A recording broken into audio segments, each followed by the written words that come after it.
So today we see locks like this behind me. We've got locks in all sorts of different states. We've got the mighty River Trent running for us, Nottingham Forest Football Club ahead of us there, Nott County over there, and loads of canal action to see through this video.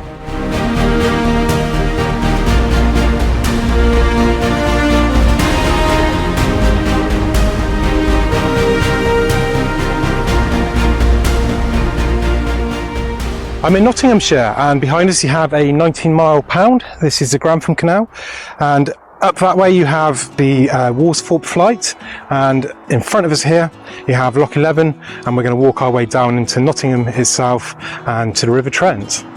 So this canal is 33 miles long and is very much abandoned. It has active work parties going on the other end, where they are currently restoring the locks I just mentioned. As soon as they get to the bottom of that flight, like I say, they've got this 19-mile pound to restore and work with.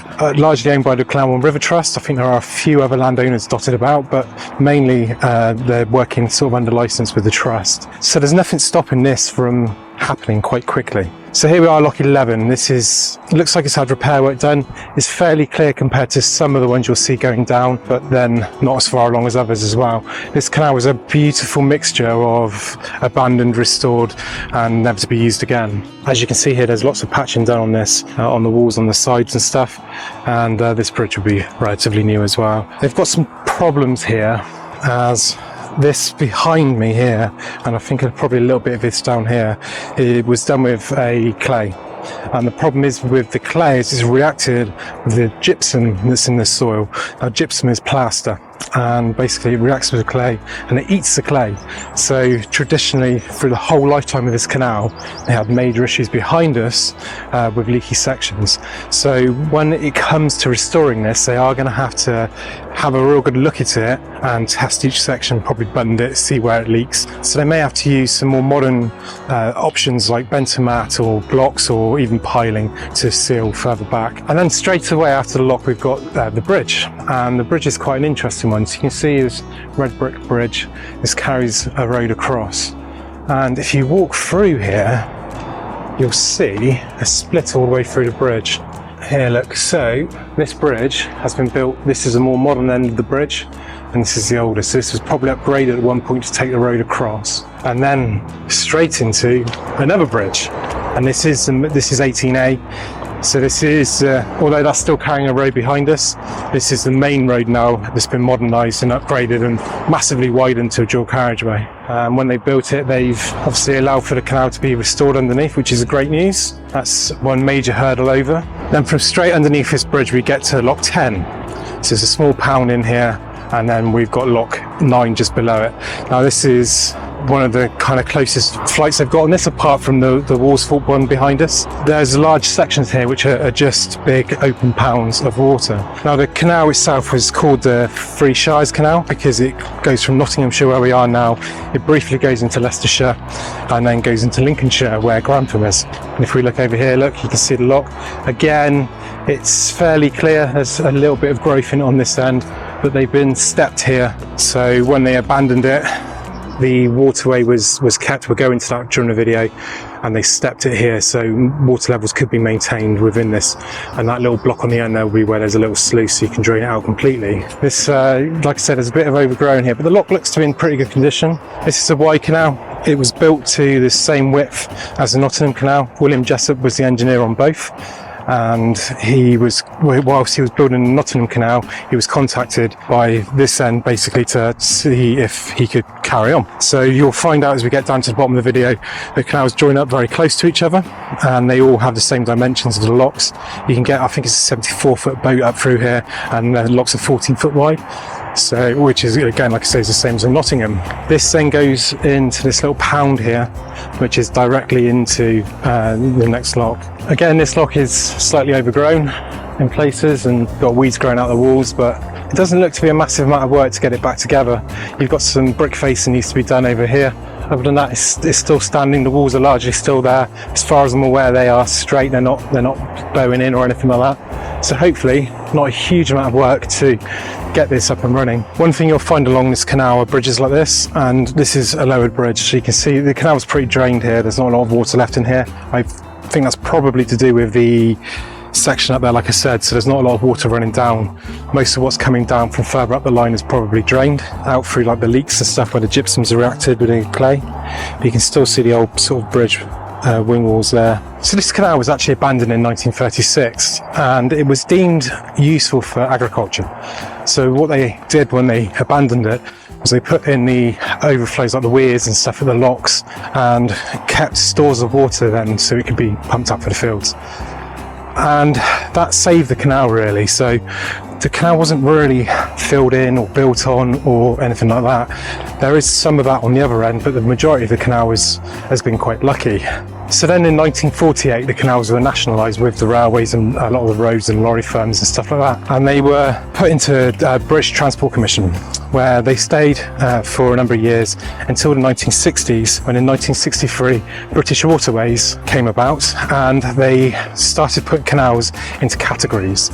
So the first category was commercial, so it's things like the Manchester Ship Canal, probably the Grand Union and stuff like that, which still had a life ahead of it carrying goods. And then you had the second section was called cruising, which was what was deemed sort of for tourism, for social use. And then you had a third category called remainder, so all the remaining canals which were classed as not profitable and didn't need to be kept. And the Grantham Canal fell into this category. The canal, like I say, was at that point abandoned, but they wanted it for farming. So what happened was all the bridges were dropped. They didn't want to maintain the bridges, so just sort of dropping them down to flat level, building a culvert, was a massive saving on maintenance costs. So here we are, Bridge 16, Man's Bridge, which again is a culvert, like I said, and is a prime example of what I've just been saying. So this will need some changes made to it for the canal to come through. And as we walk down through, you'll find most bridges are like this, unfortunately. So remainder basically meant that any maintenance was only on health and safety grounds, so nothing else would be done. But it did, like I say, save the route and probably save these locks from being filled in. So we're here at lock 8, and again you can see the waterfall quite clearly on this one. So it's like a stepped weir, and again you've got a channel out the middle there which can drain the water through, which they've probably got open now. As I said, there's not much water behind us. And then into the lock below, which is starting to show water. Now this is probably the most overgrown lock you're going to see of the day, and the brickwork there is also in quite bad condition as well. So this definitely needs probably a whole new face as a minimum. I don't know what the condition of the walls are like otherwise, but they seem to be pretty good. This is part of a big plan to create nature corridors away from Nottingham. So all these towpaths are in such good condition because they've been made to allow people to come out into the countryside, and they had quite a load of works that went on to sort of do this sort of a few years back. So this is the first real sign you've got of water, and this will carry on down through the canal now.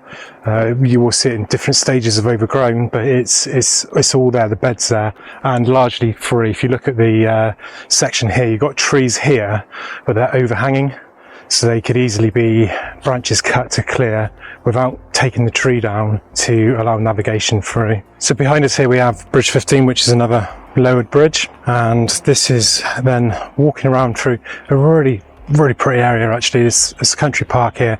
It's full of paths and stuff. You'll see how overgrown this is, and this is just one big area of reeds. Look, from that bridge onwards, it's just solid, and this pretty much goes down to the next lock. And this is absolutely useless. It's probably protecting the canal bed, and it probably helps to stop trees growing actually, because they grow so fast the light doesn't get down for any seeds to grow up through. But as a nature thing, nothing lives in there. There's no ducks, there's no fish in there, there's nothing in there because it's just too choked up. You'll get bug life in there of course, but that's about it.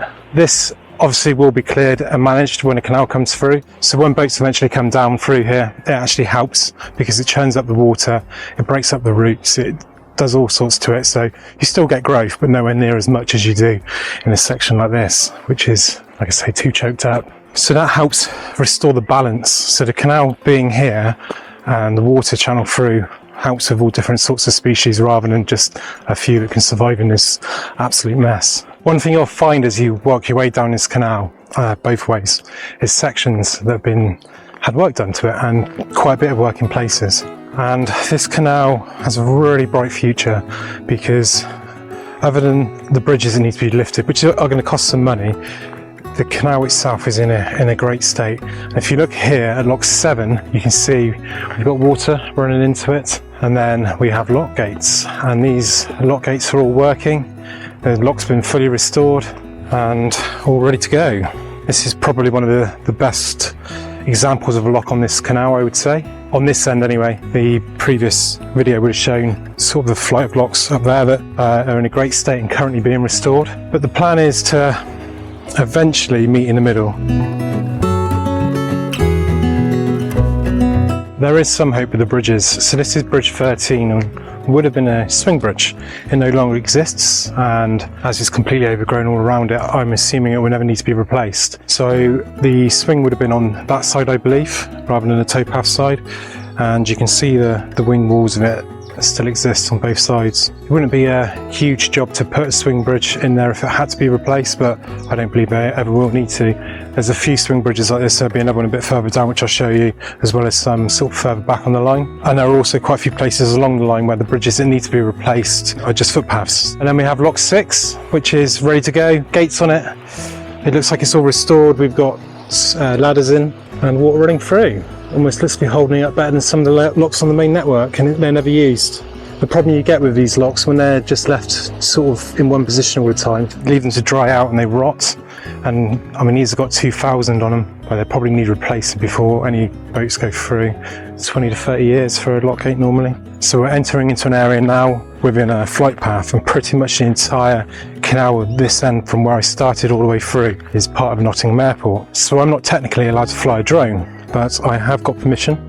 I spoke to Nottingham Airport over the past week, went through all the authorization checks and stuff, and they've been incredibly helpful, so a huge thank you to them. I wouldn't have been able to do a lot of this video without their permissions to fly, so thanks for all your help and being so friendly and helpful on it. Thank you. Just behind us there we went over another causeway, another sort of lowered bridge, and then on to lock 5. So this is another one, pretty good condition. I believe brickwork's been done. Some overgrowth out the sides, but I don't believe that to be any issue. If you actually look at this though, which is pretty cool, you've got this concrete top.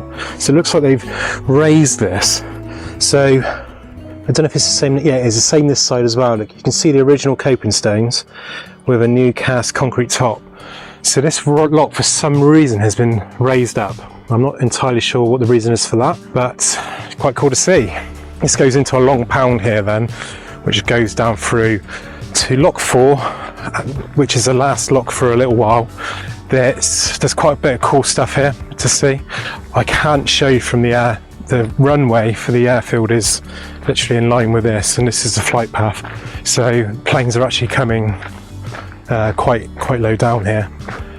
So this is the one place they asked me not to fly. This, I'm not too sure if this pound goes all the way up to that tree line or not. It looks like a sort of a winding hole just up here. It's quite a large pound if it is, because it's a wide canal anyway. And it was wide going through between these two locks.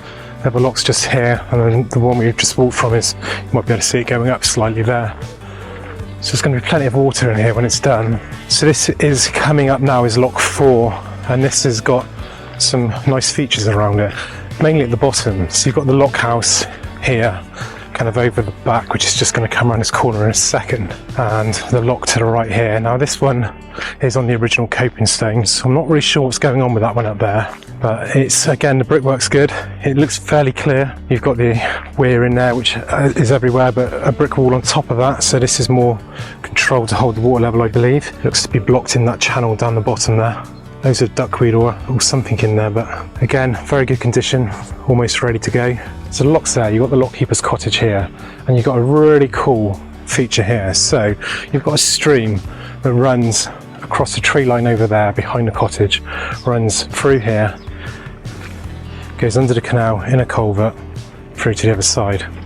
But here, if you look through the gap there, I can't go in because it's someone's garden, but you can see there's a little weir there, some paddles.